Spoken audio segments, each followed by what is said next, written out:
Anthony Harwig here, YSN. We're with a Campbell Volleyball player profile. I'm joined by Carla Ramirez-Ortiz, brought to you by Baird Brothers. Carla, thank you so much for taking the time to join us today.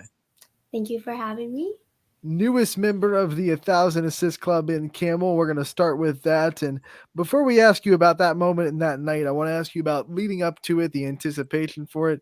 Did you feel any pressure in the last couple of games before you got it to try to put up those numbers and getting closer and closer?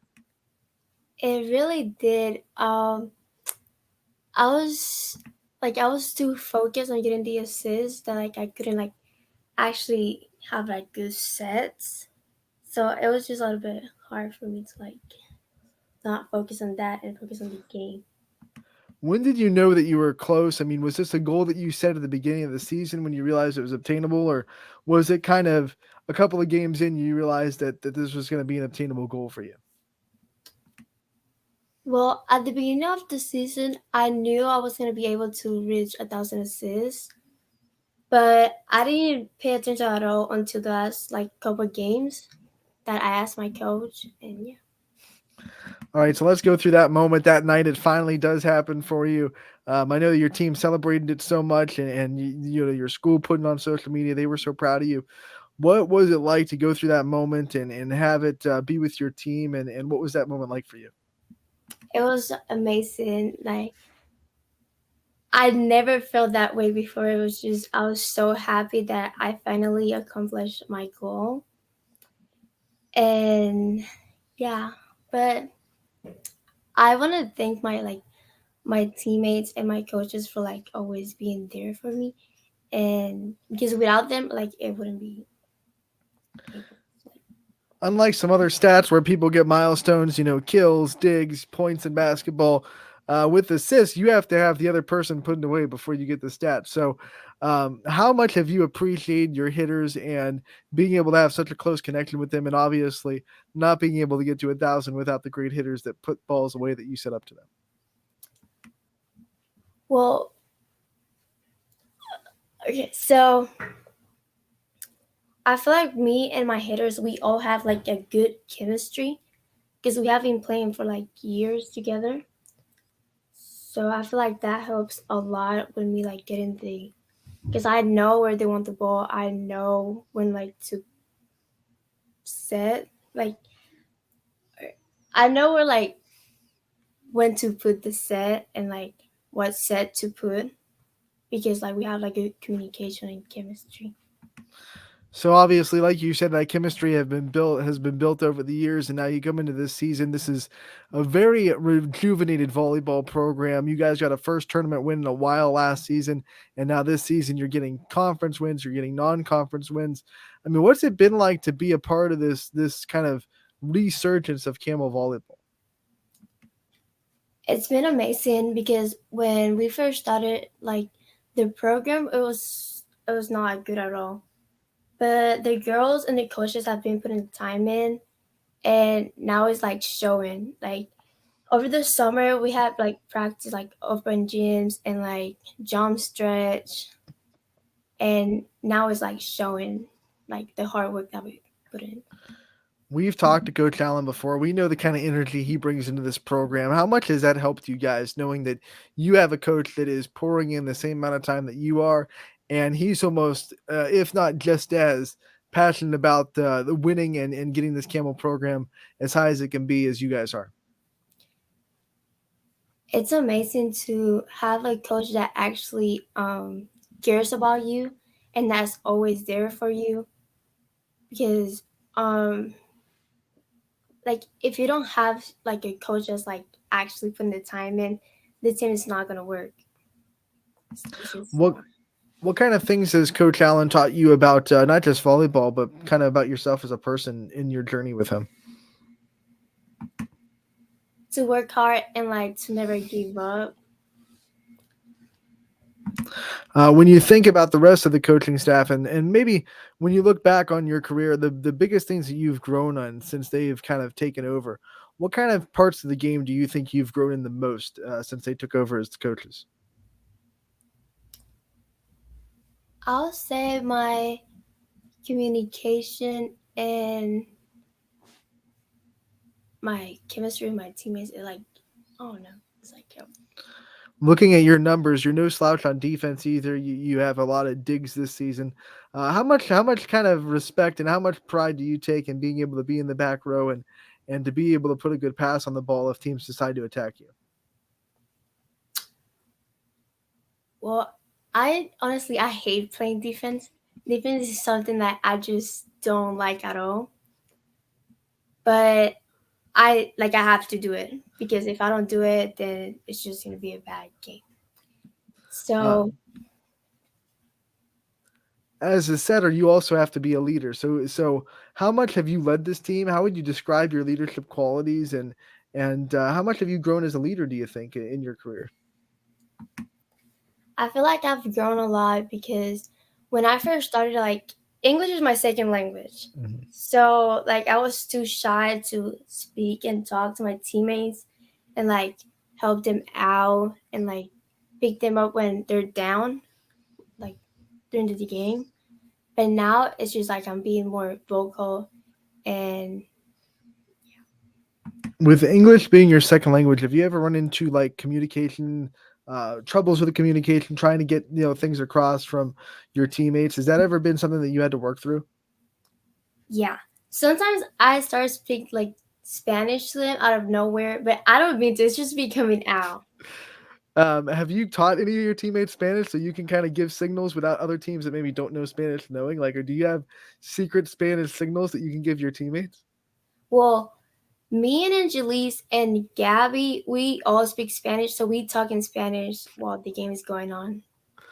What's one thing about that you think is so special that you're able to kind of bring not just that language, but you guys are able to bring that kind of culture and the cultural differences to this team and kind of you're able to expose the team to a little bit of different ways of life. Uh, can you repeat that again? Yeah, so like not just the language barrier that you guys have on the team, but obviously you guys have the cultural differences and some of the things that you're able to bring to the team and expose to your teammates.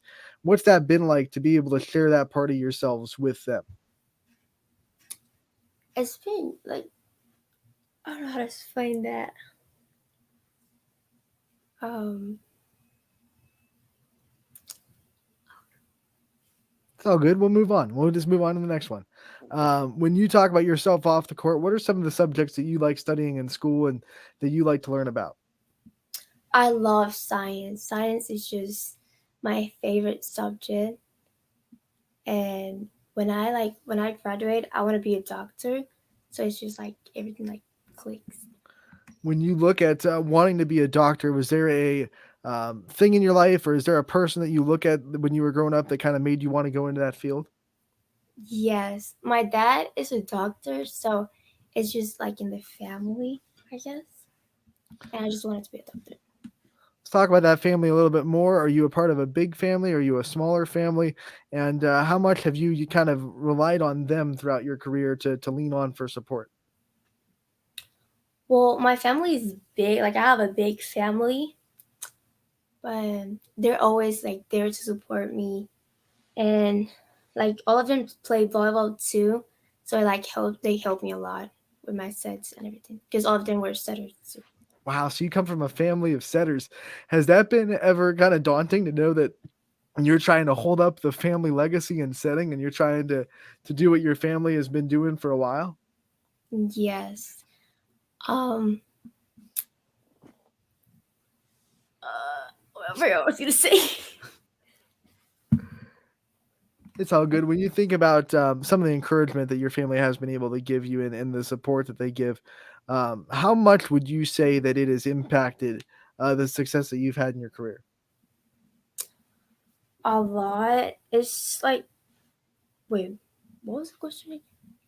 How much has the support and encouragement from your family impacted your success on your career? Yeah. So without them, I wouldn't be the person I am right now. Without us moving here, I would have like never met the people that I met. They're always supporting me. Like if I need to go somewhere, like I play club, so if I have to travel 2 hours, they will take me there. They will take me anywhere for me to be a good player. What's the biggest form of adversity that you've had to face in your career, or biggest challenge that you've had to kind of work your way around? Communication and playing defense. There's like the two biggest things. Who has been the biggest kind of person, whether it be a teammate, a coach, or a family member, that has kind of helped you through that obstacle? Campbell Brown, like our middle, she's such an amazing person. Um, every time I'm down or like if I need help with something, she's always there for me. And yeah, We talked about your favorite subject. Obviously, it's science. What's the one subject that you kind of have to work the hardest at, or you find the hardest to kind of grasp? English. It's And just very hard for me. I'm sure you get a lot of help with that too, though. I'm sure you have a lot of people that are helping you with the English stuff. What our language is so hard for even us to have it as a first language. What was the hardest thing to pick up about it? Um,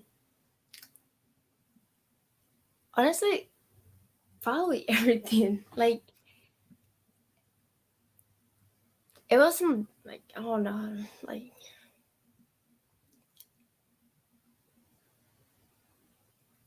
it was hard for me to like the adjectives and all of that Mhm. stuff. Like it was just hard.